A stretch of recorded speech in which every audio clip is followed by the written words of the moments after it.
요한복음 6장 63절 살리는 것은 영이니 육은 무익하니라. 내가 너에게 이런 말은 영이요 생명이라.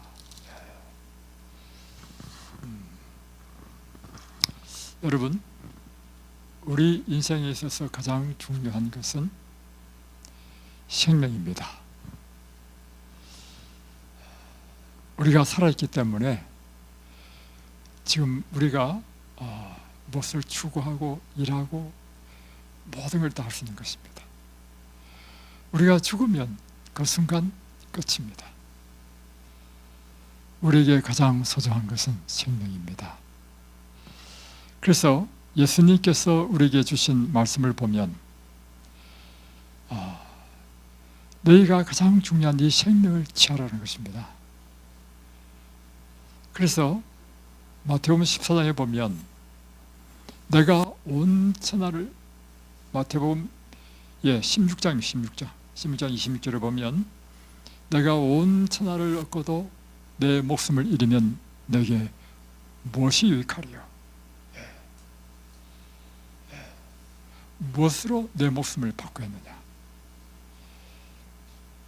그리고 누가복음 12장 20절에 보면 한 비유가 나오죠.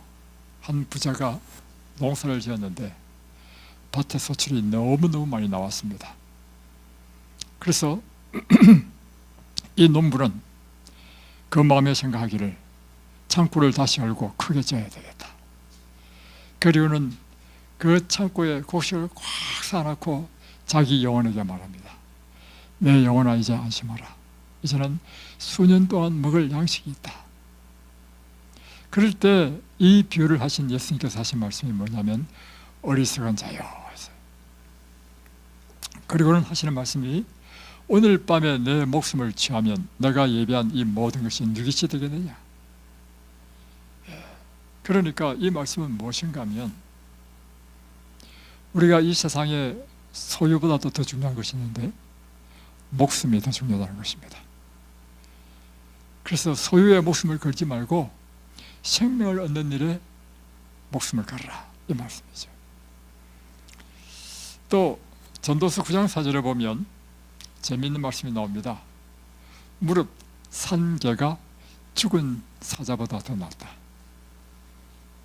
사자와 개는 비교가 안 되죠. 그러나 그것이 그 용맹을 떨치고 맹수의 왕인 사자도 죽으면 아무것도 아니라는 것입니다. 차라리 산 개가 훨씬 낫다는 것입니다. 그러니 여러분, 우리가 가장 중요시 여겨야 될 것이 뭐냐면 생명입니다. 생명에는 두 가지 생명이 있습니다.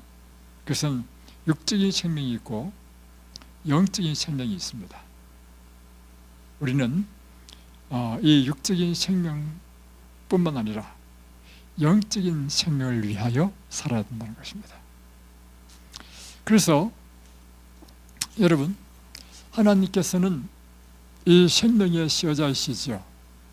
그래서 그분이 우리에게 생명을 주셔서 우리가 이 세상에 태어났습니다.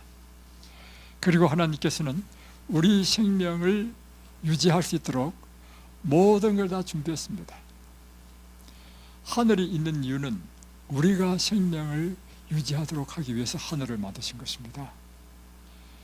산천을 만들고 수목을 만든 것도 우리의 생명을 유지하도록 하기 위하여 만드셨습니다.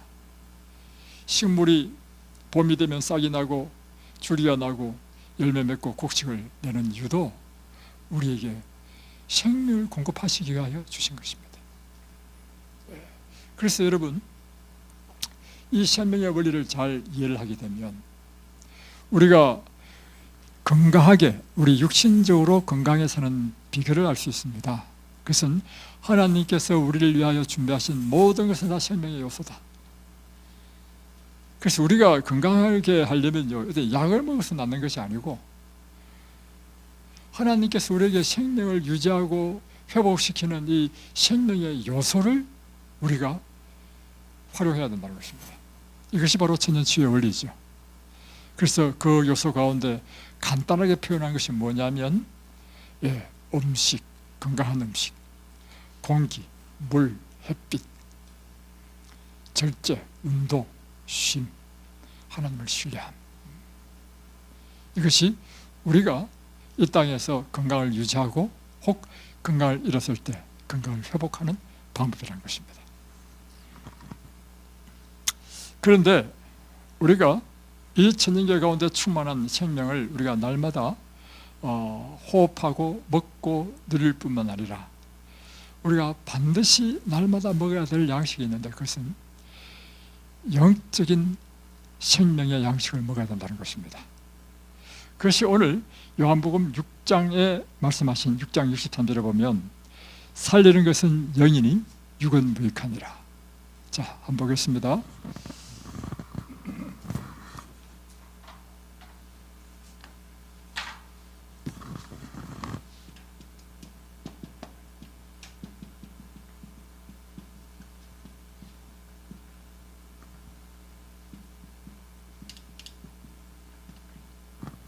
다음에 내가 바깥에 나는 지금 예수님이죠. 내가 내게 이른 말이 곧 영이요 생명이라. 잘 보세요. 우리를 살리는 것은 영이라는 것입니다. 영은 곧 무엇이냐면 영이요 생명이라 했으니까 영은 곧 생명이라. 그러면 육은 영의 반대말이죠. 사망이에요, 사망. 결국에는 육은 다 죽잖아요. 그래서 여러분, 육의 목숨을 걸지 말라는 것입니다. 우리를 생명을 주는 영의 목숨을 걸라는 것입니다. 그러면 우리에게 생명을 주는 영이 뭐냐? 내가 내게 이른 무엇이? 말씀이 곧 영이요, 우리를 살리는 영이요 생명이 된다. 여러분이 이제 치료해서 치료한 원리를 알겠습니까? 여러분을 살리는 것은 무엇이라고요? 하나님의 말씀입니다. 육이라는 것은 뭐냐면 물론 그 도움이 안 된다는 게 아닙니다. 육이라는 것은 우리가 일반적으로 살기 위하여 먹는 모든 걸 다 포함하는 거죠.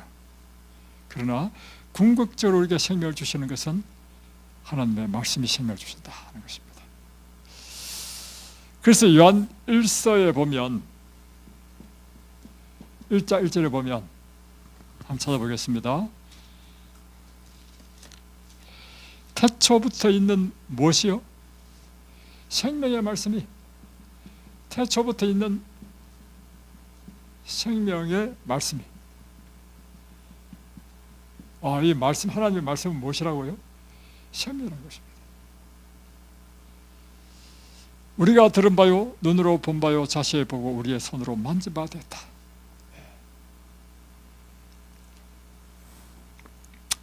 저는 오늘 바로 우리를 살리는 생명의 말씀을 여러분과 함께 나누고 싶습니다. 그래서 오늘은 여러분과 함께 나눌 생명의 말씀은 마태복음 13장에 있는 말씀입니다. 마태복음 13장 한번 펴보겠습니다.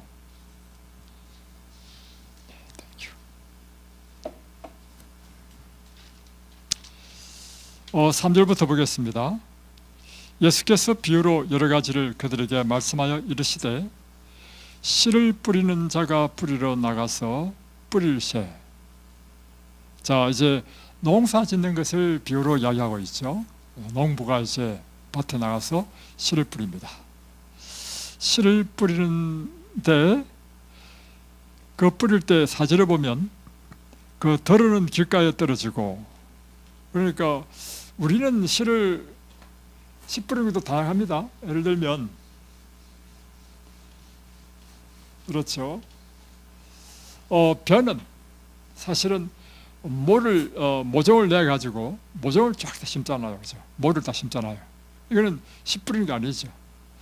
그리고 콩 심는 것도요, 그냥 뿌리지 않습니다. 콩 심는 것도 기계로요, 톡톡 이렇게 기계에서 가지고 일정한 간격으로 폭폭 땅 속에 팍팍 심습니다. 근데 여기서 말하는 씨를 뿌린다는 것은 뭐냐면, 유대인들은 농사 지을 때 우리나라도 마찬가지죠. 보리라든가 밀은 어떻게 하냐면 그냥 이렇게 뿌려요. 이렇게 뿌리다 보면 이 씨가 어떤 씨는 길가에 떨어지고 어떤 실은 돌짝밭에 떨어지고 어떤 실은 가시덤불에 떨어질 수도 있고 어떤 실은 잘 준비된 옥토에 떨어지기도 한다는 것입니다. 그래서 이제 길가에 떨어진 실은 흙속에 못 들어가죠. 길바닥에 있잖아요. 그러니까 새들이 와서 주워 먹어버립니다. 우리도 여기서 지난번에 메밀을 심다고 메밀을 뿌렸거든. 이렇게 뿌렸단 말이에요. 새들이 얼마나 많이 달려왔는지 비둘기들이요 거의 다 잡아먹었어. 새들이 주워 먹는단 말이에요. 그런데 길가에 떨어지면 더 잘 보이잖아요. 두 번째, 씨를 뿌렸는데 이 씨가 돌짝밭에 떨어질 수 있습니다. 근데 돌짝밭이라는 게 뭐냐면 이런 것이에요. 돌이 밖에 툭 튀어나온 것은 이게 튕겨나가기 때문에 안 되죠. 돌짝밭이라는 것은 뭐냐면 흙 속에 돌이 있어. 여기에 씨가 떨어졌단 말이에요. 그럼 바깥에 볼 때는 이게 돌짝밭인지 몰라. 근데 씨가 점점 자라면서 이게 돌을 딱 만난단 말이에요. 잘 안 되겠죠, 그죠? 다음에 가시덤불. 가시덤불은 이제 아카시아라든가 이런 데 있는데 이제 떨어졌다. 그러면 가시가 자라는데 가시가 기운을 막아주고 못 자라겠죠. 이런 비유를 지금 하시는 것입니다. 그리고 마지막 네 번째 씨는 옥토에 떨어졌다. 옥토에 떨어진 씨는 30배, 60배, 100배의 풍성한 열매를 맺었다. 오늘 예수님께서 이 비유를 뭐라 했냐면 천국의 비유를 했습니다. 보세요. 예수께서 비유로 여러 가지를 그들에게 말하여 이르되 했습니다. 그래서 19절에 이 십불자의 비유에 대한 설명을 하시는데 아무나 천국 말씀을 듣고 깨닫지 못할 때는 악한 자가 와서 그 마음에 뿌려진 것을 빼앗나니 이는 곧 길가에 뿌려진 씨요 자요. 자, 여기에서 다시 한 번 더 이 비유에 어제도 했지만 한번 다시 한번 보겠습니다. 첫 번째는 씨가 있어요. 씨. 다음에 씨를 뿌리는 농부가 있습니다. 세 번째는 씨를 받는 밭이 있어요. 주인공이 세 명이죠. 세 명. 자, 이 씨는 비유로 주셨는데 무엇을 비유한 것이라고요? 예, 하나님의 말씀을 비유했습니다. 자, 그러면 실제로 씨와 하나님의 말씀의 공통점이 뭐예요? 이걸 비유했다는 것은 공통점이 있기 때문에 비유한 거 아니겠어요? 곡물의 씨와 하나님의 말씀의 연관성을 한번 이야기해 보십시오. 우리 상은 씨, 바로 그거예요. 생명이 있습니다. 생명. 하나님의 말씀에도요 생명이 있는 것입니다. 여러분 생명하면요 육적으로 눈에 보이는 물질적인 것만 생명인 줄 알지만요, 여러분 눈에 보이지 않는 하나님의 말씀이 우리에게 생명을 주는 생명이라는 것입니다. 이거 한번 볼까요?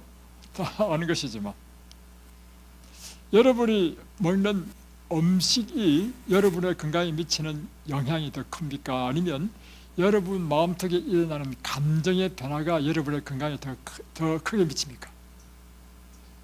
그러면 여러분이 먹는 음식은 눈에 보이는 물질적인 것이죠. 감정은요 눈에 안 보이죠. 무엇이 더 우리에게 결정적인 역할을 합니까? 그죠? 또 한 가지 더, 여러분이 눈에 보이는 이 세계가 더 큽니까? 눈에 보이지 않는 세계가 더 크고 넓습니까? 그 여러분 기억하십시오. 어리석은 사람은요 눈에 보이는 것만 보고 사는 사람입니다. 지혜로운 사람은요 눈에 보이지 않는 세계를 보는 사람. 그러니까 눈에 보이는 세계를만 보고 사는 사람은요 그의 인생이 짧고 일시적인 것입니다. 경박하고 가벼운 것입니다. 그러나 눈에 보이지 않는 영원한 생명을 바라보고 사는 사람은요 더 중하고 영원하고 더 영광스러운 것입니다. 마찬가지로 여러분, 씨에는 생명이 있습니다. 그래서 씨를 땅에 심으면 생명의 현상이 일어나죠. 마찬가지로 하나님의 말씀에는 생명이 있습니다. 이 말씀을 전하면 이 말씀이 여러분의 마음밭에 떨어져 가지고 여러분을 변화시켜. 그래서 여러분, 이 시간은 무슨 시간이냐면 여러분을 치료하는 시간이라. 맞아요? 여러분이 집에 밥 먹었죠? 밥 먹는 것도 여러분 치료하는 시간이죠. 다음에 끝나면 운동하죠. 운동도 여러분을 치료하는 시간이죠. 똑같이 지금 여러분 이 강의 시간이요, 여러분을 치료하는데요, 여러분이 밥 먹는 것보다도 더 강력합니다. 여러분 운동하는 것보다 더 강력한 치료를 합니다. 믿으세요? 이해하시죠? 그래서 이곳에 와가지고 강의를 안 듣는다, 그럼 여기 올 필요가 없어. 그래서 여기 보면 입소 조건이에요. 뭐냐면 귀가 어두워서 강의를 못 듣는 사람은 입소 불가합니다. 또 몸이 불편해가지고 강의 시간에 못 들어온다, 그래서 입소 불가합니다. 왜냐하면 여기는 여러분들을 치료해 주는 것인데 그 치료는요, 강력한 치료는 하나님의 말씀입니다. 자, 다음에 농부는 씨를 뿌리는 자죠. 여기서 무엇을 비유합니까? 하나님의 말씀을 가르치는 사람을 비유하죠. 다음에 밭은 씨가 떨어진 밭, 싹을 내고 생명을 내서 열매를 맺는 것이죠. 이 밭은 무엇을 의미하느냐? 하나님의 말씀을 받아서 우리의 새해 열매를 맺어야 될 우리 자신의 마음밭을 의미하는 것입니다.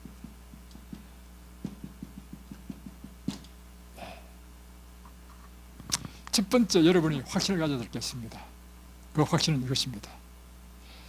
하나님의 말씀은 생명이다. 여러분이 하나님의 말씀에 대한 이 확신이 없으면요, 이 시간에 여러분에게 아무런 유익이 되지 않습니다. 하나님의 말씀은 놀라운 능력이 있는데 이 말씀이 우리를 완전히 생명을 공급하고 생명의 사람으로 변화시키는 능력이다 하는 사실을 믿어야 되는 것입니다. 믿으십니까? 네. 그래서 왜 우리가 예수님을 생명이 되느냐? 예수님이 곧 말씀이거든. 그래서 우리가 예수님이나 말씀이나 똑같은 의미예요. 그분이 우리의 생명이 되는 것입니다.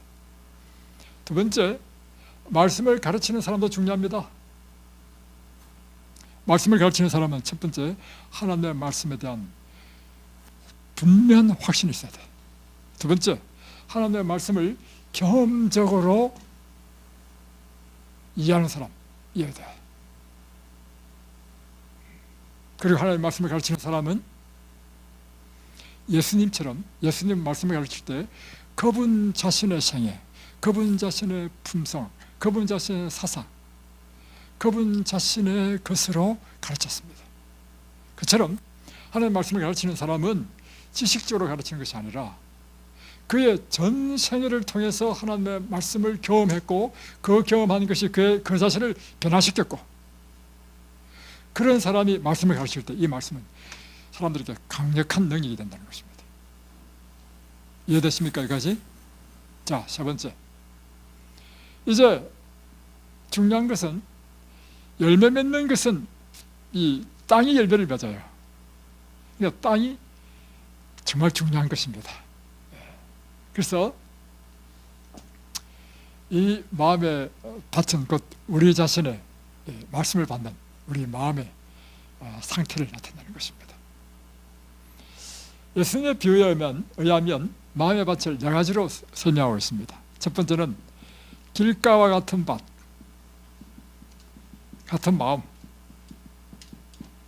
두 번째는 돌짝밭, 같은 마음. 세 번째는 가시 덤불과 같은 마음. 네 번째는 옥토와 같은 마음입니다. 여러분이 어떤 마음밭이 되어야 되겠습니까?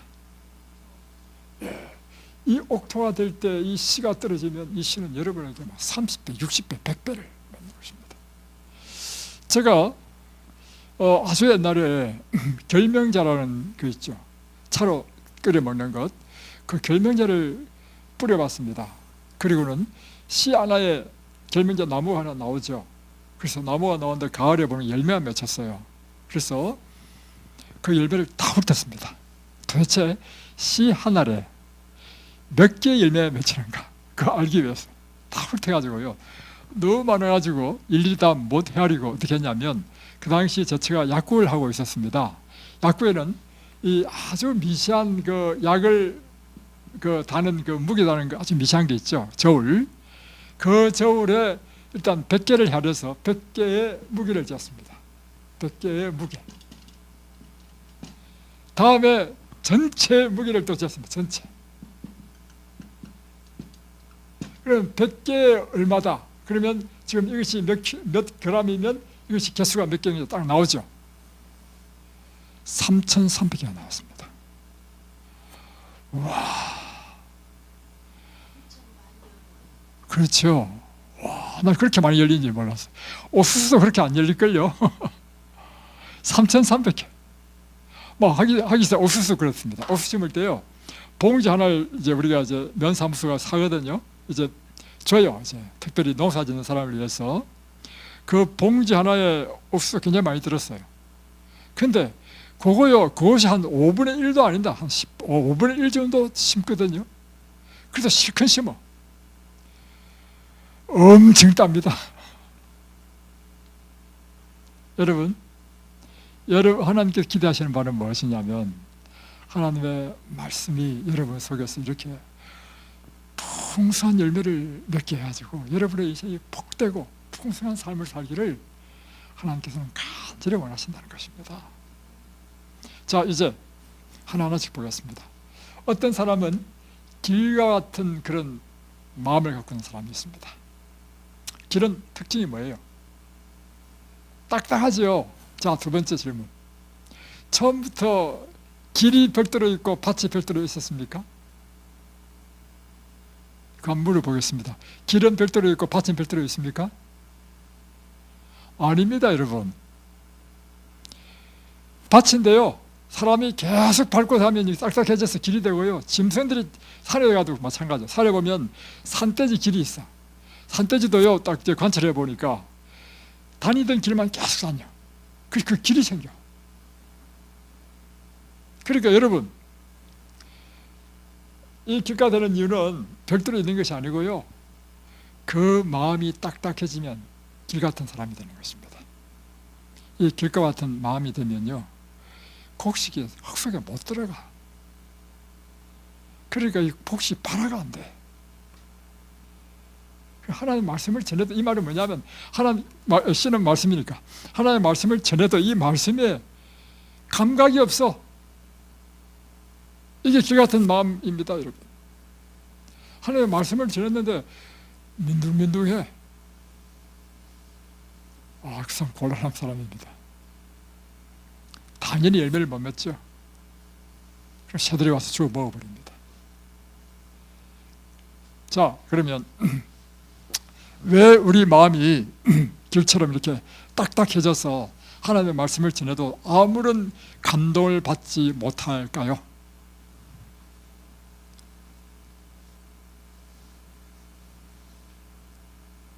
왜 이렇게 길 같은 마음밭이 됐습니까? 길 같은 딱딱한 마음이 드는 이유,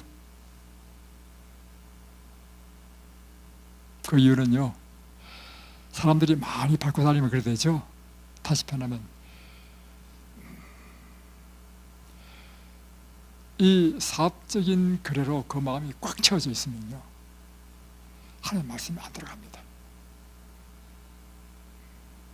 우리가 명심해야 될 게 있는데, 우리 모두 다 사업하고 일해야 살잖아요. 그 하나님께서 그거 정의하지 않습니다. 그러나 중요한 사실이 있는데, 뭐가 중요하냐면 무엇이 목적이고 무엇이 수단인지를 알아야 돼. 우리가 사업하고 직장 다니고 일하고 하는 것 필요합니다. 그러나 이것은 뭐냐면 우리 인생의 행복을 위한 하나님의 수단이지 이 자체가 목적이 되면 안 된다는 것입니다. 그래서 지금 길과 같은 사람은 뭐냐면 여기에 너무 몰두해가지고 사업이 그 인생의 전부야. 자나깨나 그 머리를 가득 채운 건 사업밖에 생각하는 게 없어. 이런 사람은요, 말씀 전에도 안 들어갑니다, 여러분. 이런 사람 제가 많이 만났습니다. 이야, 제가 만났는데요, 저를 만나자마자 그때부터 제가 헤어질 때까지 한 이야기는 사업 이야기밖에 안 해요. 제가 그 모습을 보고 어떤 마음이 들었냐면, 불쌍하다. 사업 성공해가지고 이 사람은 뭐 큰 부자야. 나는 그 부자가 부럽지도 않고요, 불쌍하게 여기지는 거예요. 여러분, 인생이라는 게 뭡니까? 먹고 사는 것만이 전부입니까? 그건 우리의 행복을 위한 수단입니다, 여러분. 이 사람에게는, 나는 저도 목사잖아요. 하나님의 말씀을 딱 전하려고 한번 툭 찔렀는데 기구도 없어. 그거 핑계 나가고 자기 이야기 계속해. 와, 어렵다. 어떤 분은요, 이런 분이 있어. 이런 사람 많이 만났습니다. 또 특징이 뭐냐면 다 부자들이야. 여러분, 부자가 천국 가기 힘들다는 게 바로 그런 뜻입니다. 뭐냐면 이분은요, 잘리고 자리에 누우면요, 머릿속에 딱 생각하는 것이 뭐냐면, 뭘 하면 돈을 벌까? 지금 돈이 충분하게 있는데도 불구하고 온통 그의 머리를 사업하는 것으로, 잘 때, 누울 때도 그걸 생각한다는 거예요. 와, 정말 어렵다. 그게 길과 같은 사람입니다. 또 하나는 죄악의 방종에 빠지게 되면요, 아까는 사비죠. 반대로 뭐 어떻게 하면 내 인생을 즐겁게 할까? 쾌락을 누릴까? 그 죄악적인 죄악의 생각으로, 욕망으로 가득 차 있는 사람, 이 사람요, 말씀 전에도 안 들어갑니다, 여러분. 갈아엎어야 됩니다. 여러분, 명심하십시오. 참된 부유함은요, 이 땅에서 재물이 많은 것이 참된 부유함이 아닙니다. 여러분, 정의를 분명하십시오. 참된 부유함이란 영원한 실체를 붙잡는 사람이 참된 부유함을 누리는 사람입니다. 왜요? 우리가 이 땅에서 사는 연수보다 앞으로 올 내세는 비교할 수 없을 만큼 영원한 세계고, 그 영원한 세계를 붙잡는 사람이 가장 부유한 사람 아니겠어요?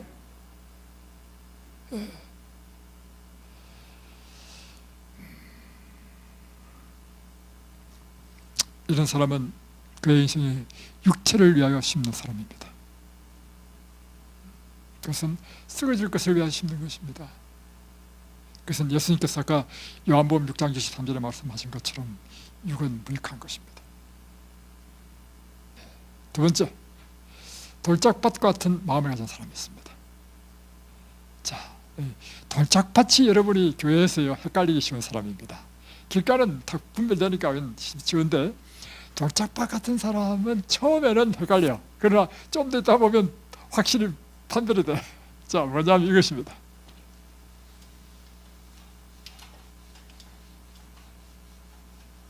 교회에서 보면요, 참 재밌는 경험 많이 합니다. 네. 자, 밭입니다. 자, 위에는 돌이 없어요. 돌이 없기 때문에 이제 씨를 뿌렸습니다. 씨를 뿌렸는데 이제 위에 밖에서는 안 보이죠. 그런데 요 안에, 요 밑에 돌이 있어, 돌. 그러면 어떻게 되냐면, 이 씨가 처음에는, 그런데 돌 위에는 뭐가 있어요? 흙이 있어요. 부드러운 흙. 이건 뭐냐면 하나님의 말씀을 받고 그 말씀을 달게 받는 마음입니다. 그러니까 한마디로 거룩한 것에 대한 욕망도 있고 이런 포부도 있는 사람입니다. 돌짝밭이라 해가지고요, 처음부터 막 이렇게 길가처럼 이런 사람 아닙니다.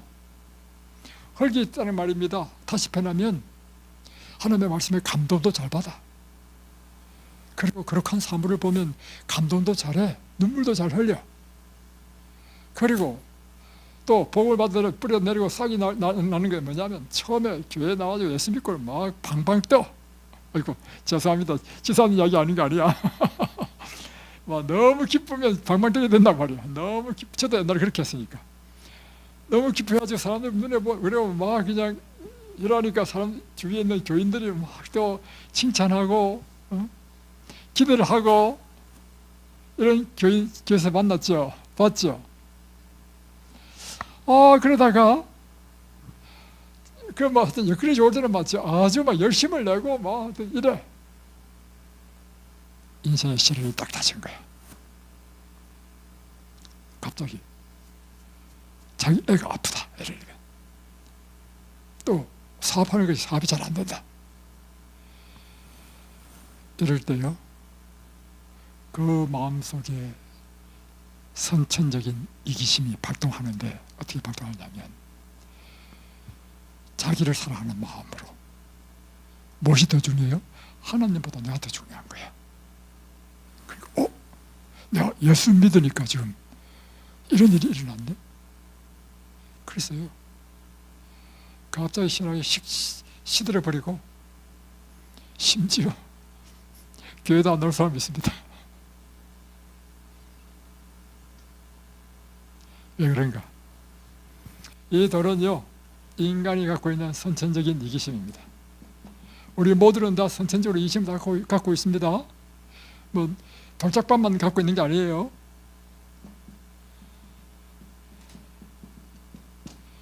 이기심이란 자기를 제일 중요하게 생각하는 것이 이기심이죠.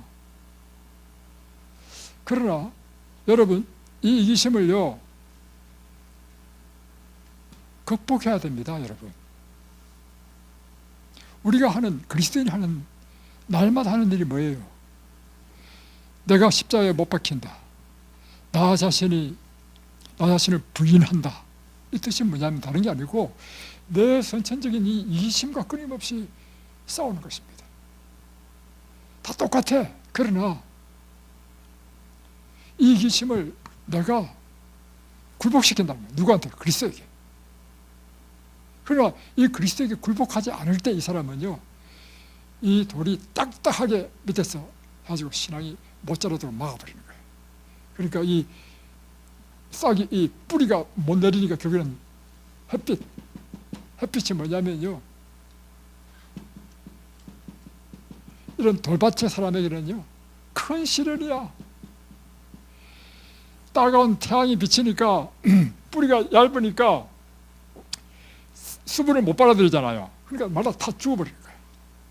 그러나 보세요, 이 햇빛, 이제 이 돌이 없는 옥토에서 난 이 식물은요, 뜨거운 태양빛이 그에게 오히려 시련입니까? 아니면 그를 더 성장하게 하는 것입니까? 바로 그렇습니다. 그래서 여러분, 우리의 신앙을 보게 되면요, 우리 신앙이 언제 성장하느냐면, 모든 여건이 좋을 때는요 밋밋한 신앙입니다. 그러다가 진짜로 인생에 큰 시련을 확 만나잖아요. 우리 은영 씨처럼, 또 우리 상은 씨처럼, 지사님처럼. 근데 이 시련이요, 더 하나님을 굳게 붙들게 하는, 그래서 이 시련이 오히려 우리 믿음의 큰 성장을 이루게 하는 것이 된다는 것입니다. 맞습니까, 여러분? 저 경험에 의하면요, 시련의 혹독한 시련 속에서요 더욱더 하나님을 더 붙들게 되더구만. 나중에는 제 자신이 완전히 바뀌어버렸어요. 사람 자신이 바뀌어버렸어요. 어떻게 바뀌었느냐? 세상적인 사람에서 하나님의 사람으로 완전히 바뀌어버렸어요. 여러분, 시련은요 오히려 우리에게 풍성한 열매를 맺게 하는 것이다.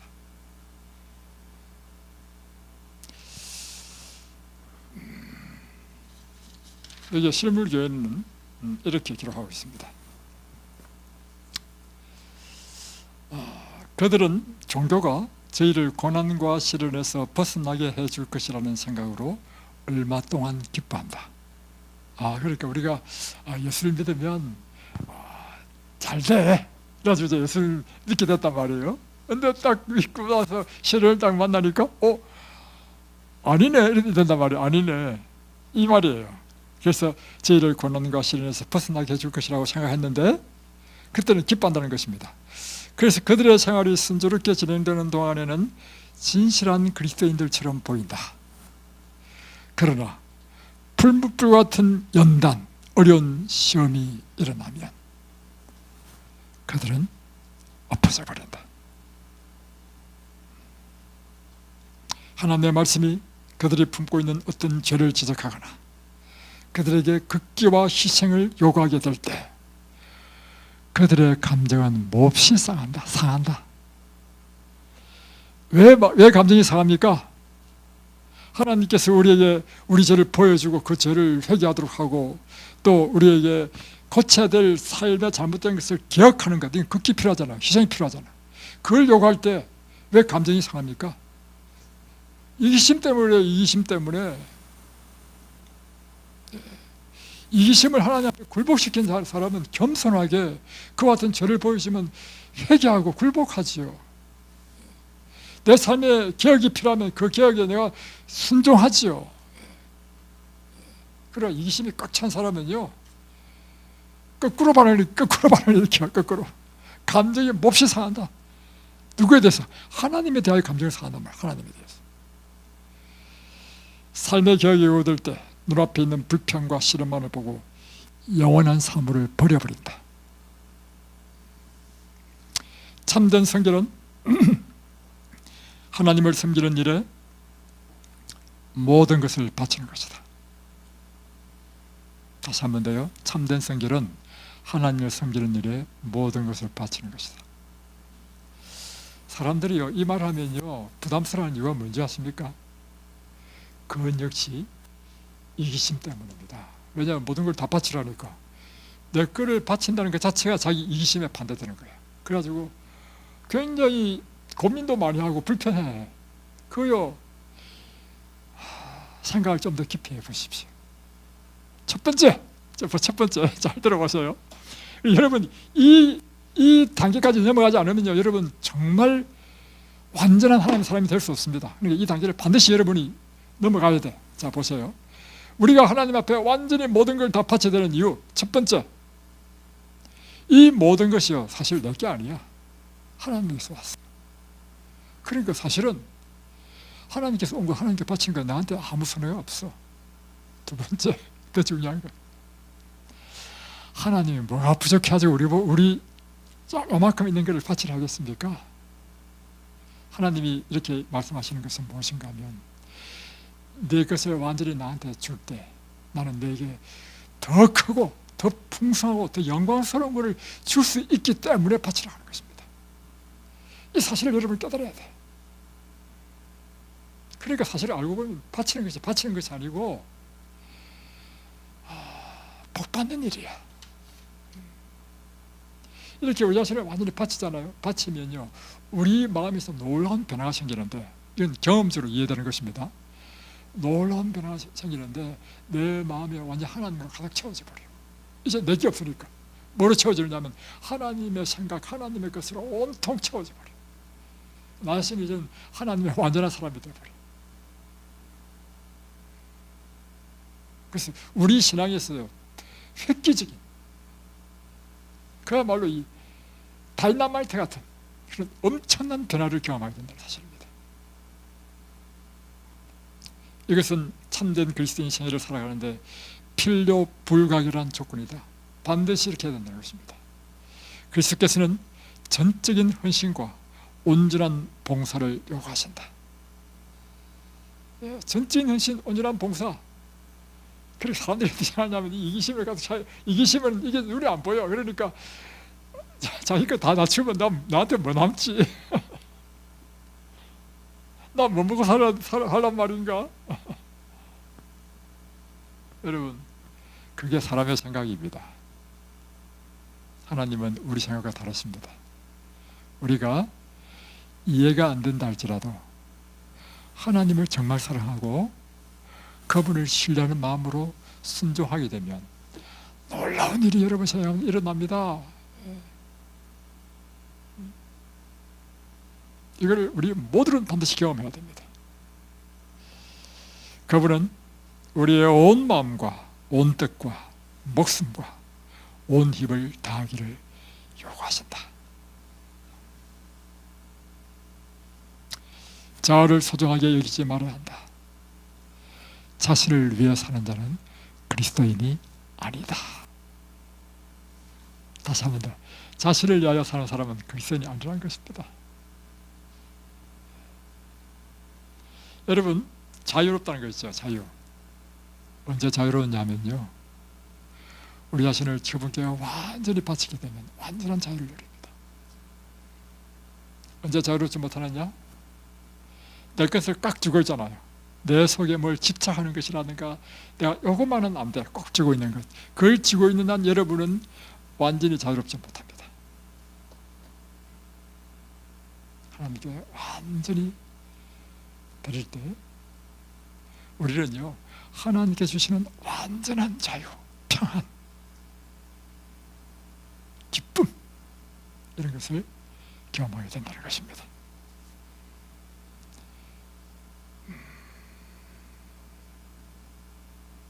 세 번째 하고, 자, 지금 설교 시간이 길어져 가지고 세 번째까지 다 하고 오늘 마치겠습니다. 그러면 세 번째는 가시덤불에 떨어진 시입니다.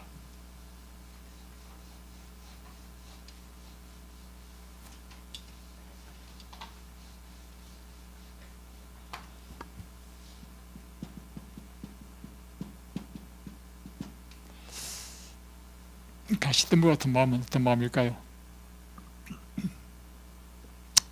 밭이 있는데 가시가 많았어요. 이게 씨가 떨어졌어요. 뿌리를 내리고 싹이 올라오는데 가시가 걸려가지고 더 이상 못 자라. 죽죠. 이런 가시로 가득 차 있는 마음은 어떤 마음일까요? 여러분의 신앙을 자라지 못하고 막고 결국은 고사시키는 것은요, 여러분 마음에 있는 염려입니다. 여러분 마음속에요, 염려하는 것이 있으면요, 그 염려 때문에 여러분의 신앙이 안 됩니다. 세상의 염려, 재래의 유혹, 또 부, 이런 것들, 사람들의 마음속에 도덕적인 변화가 일어나지 않고 종의 습관과 행위와 젖된 생활을 버리지 않고 사단의 특성을 심령 속에 끊어버리지 않으면 여러분 마음속에 떨어진 이 하나님의 말씀의 씨앗이 우리의 삶을 변화시키지 못한다는 것입니다. 염려라는 것. 자, 그래서 이 사람들이 염려를 참 많이 해요. 그래서 예수님께서 산상보훈에 보면 마태복음 6장은요, 온통 염려하지 말라, 염려하지 말라 6번이나 반복해서 나옵니다. 사람에게 제일 많은 게 염려죠. 여러분 염려를 한번 이야기해 보세요. 여러분 염려가 뭡니까? 먹고 사는 것, 또 자녀를 둔 사람은 자녀에 대한 염려가 크죠. 그리고 또 질병이 걸렸다. 질병에 대한 염려도 보통 큰 것이 아닙니다. 또 직장 다니면 업무에 대한 스트레스도 크고, 상사와의 관계, 인간관계 등등등. 제일 큰 것은요, 삶에 대한 염려입니다. 우리가요, 뭐 지금 시대에 뭐 굶고 사는 사람 있나 뭐 이렇게 하지만요, 우리 삶에 제일 중요한 것은요, 먹고 사는 것입니다. 이거요, 아무리 고상한 척 하더라도요, 그건 실제는요, 옛날이나 지금이나 먹고 사는 것이 최고의 문제입니다. 그러면 자, 가난한 사람은 생활의 염려로 고민 많이 할 수 있겠죠, 그죠? 그러면 부자는 어떨까요? 부자는 염려가 좀 덜할까요? 여러분 옛말 이 말 들어보셨나요? 천석군은 천가지 걱정, 만석군은 만가지 걱정. 부자는요, 이 재물을 잃어버리지 않을까 하는 염려로 항상 마음의 염려를 갖고 있는 것입니다. 그래서 실제적으로요, 부가 3대를 넘어가지 못한다는 것입니다. 제가 만난 사람도요 100억대 부자였는데 망하려고 하니까 하루아침에 마치 난리를 난 것처럼 다 날아가 버리더래. 재물이 막 공장에 불이 나버리고 뭐 이렇게 하면서 막 완전히 쪽 다 망해버렸어. 그러니까 부자도요 가난한 사람보다 더 많은 염려를 한다는 것입니다. 그래서 전도서에 보면 재미있는 말씀이 있습니다. 전도서 몇 장이냐면 5장 12절.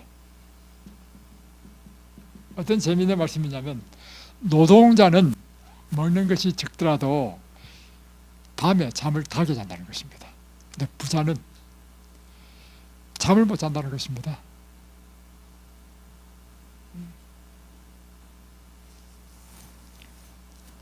여러분, 그래서 이 염려에, 이 걱정, 염려에 이렇게 찌들리게 되면요, 신앙이 성장을 안 합니다. 그런데 보십시오. 이건 누구의 문제냐면, 그가 가난하기 때문에 염려가 많다, 부자이기 때문에 염려가 많다, 그게 아니에요.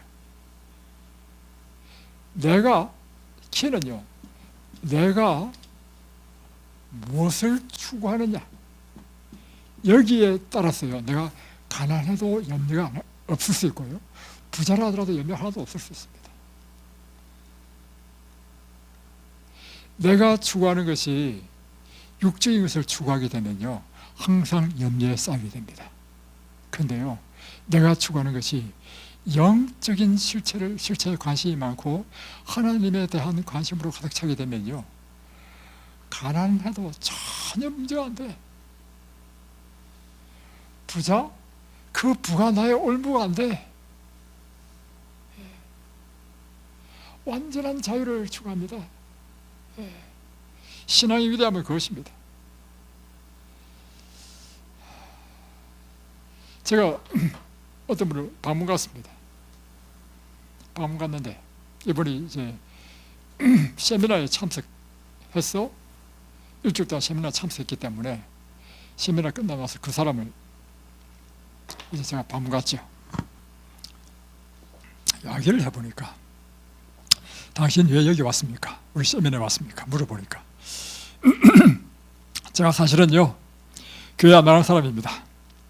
그런데 이번에 세미나 온 이유는 제가 집이 많아가지고 세를 다 줬는데 제가 볼 때 지지리도 가난한 사는 사람이 있는데 이 사람은 그렇게 가난한데도 불구하고 노상 흥얼흥얼거리면서 막 행복하게 살더란 말이에요. 자기는 돈이 많아가지고 세계 일주를 몇 번이나 하고 맛있는 맛집을 찾아다니면서 그걸 하고 이런데도 나는 자기는 행복이 없대. 그래서 어떻게 하면 인생의 낙을 누릴까 하는데 자기 제대로 사는 사람이 자기 집에 제대로 살고 보니까 가난한 사람인데도 막 너무너무 행복하게 살더라. 막 노래를 불러가면서 언제나 그렇게 표정에서 염려 걱정 하나도 없어. 자기 연구를 했대. 이 사람이 왜 이렇게 행복할까 보니까 예수를 믿더래. 그가 부르는 모든 노래가 찬송가야. 그러면 내가 교회 나가면 행복해지겠구나. 그래서 이제 우리 세미나 기간주에 이번에 교회 온 거예요. 자, 제가 지금 드릴 말씀이 이것입니다. 가난이 우리를 다 가난하면 다 염려합니까? 부자면 다 염려합니까? 아닙니다, 여러분. 우리에게 그러니까 이게 염려에서 벗어나는 비결은요, 하나님을 신뢰하는 것입니다. 하나님에 대한 절대적인 믿음과 신뢰로 내 인생을 그분께 완전히 맡겨버리면 내가 가난하고 부자가 아무 관계없어. 내 마음에 완전한 평화가 있어. 자유가 있어. 시간 딸 다시 한번 더 이야기하겠습니다. 이 시간 딸이 옛날에 염려와 걱정이 많았습니다. 왜냐하면 이제 졸업을 앞두고 졸업하면 뭘 할까 하다가 그가 이제 여러 시련 가운데 이제 하나님을 만났어. 꼭 하나님을 언제 만나느냐면요, 시련 가운데서 만납니다. 그래서 여러분은 축복입니다. 시련 가운데서 하나님을 딱 만나는 순간 완전히 바뀌었어. 무엇이 바뀌었냐면 인생의 염려와 걱정이 싹 사라지더라는 거예요. 그리고 친구를 만나니까 친구들은 대화의 주제가 뭐냐면 미래에 대한 염려와 걱정의 이야기밖에 없더래. 그러면 자기를 딱 바라봤대. 아, 나도 옛날에 저랬구나. 지금은 나는 완전히 나는 다른 사람이 됐다. 무엇이 나를 이렇게 다른 사람 만들었는가? 내가 하나님을 만났다는 것입니다. 여러분, 하나님을 만나십시오. 어떻게 만나죠? 하나님의 말씀으로, 또요, 기도로, 그리고 끊임없이요, 여러분 자신을 이렇게 하나님께 기도하십시오. 하나님, 오늘 저의 전부를 주님 앞에 드립니다. 저는 주님의 것입니다.